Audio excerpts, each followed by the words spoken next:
Padahal santun ke besan, tapi tega ayah mertua bunuh menantu. Sering ke tempat prostitusi. Terungkap sudah sosok mertua bunuh menantu sendiri bernama Khairi alias Satir, 53 tahun yang tega menghabisi Fitria Al-Munirah, 23 tahun. Kasus mertua bunuh menantu ini membuat sang besan atau orang tua Fitria bertanya-tanya. Rupanya meski keji ke menantu, sikap Khairi jauh berbeda ke besannya. Terlebih lagi, anak yang dikandung oleh korban merupakan cucu pertama besannya itu. Diketahui pembunuhan itu terjadi di rumah yang di tempat Fitria.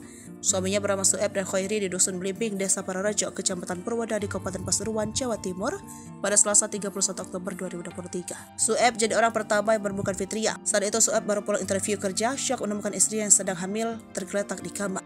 Nurul Afini mengungkap sosok Khairi yang selama ini dikenal. Sikapnya kepada dirinya berbanding terbalik dengan apa yang dilakukan pada Fitria. Nurul Afini bahkan menyebut sosok Khairi adalah besan yang baik. Nurul kemudian bercerita 2 hari sebelum putrinya tewas sempat berkunjung ke rumah korban. Di sana Nurul sempat dicarikan dukun pijat oleh Khairi lantaran merasa kecapean. Tak sampai itu, Nurul Afini menyebut besannya tak pernah lupa memberikan oleh-oleh setiap dirinya berkunjung ke rumahnya. Khairi bersama anak menantunya tinggal bersama di rumah menjadi tempat kejadian perkara. Khairi merupakan seorang duda yang ditinggal meninggal istrinya beberapa waktu lalu.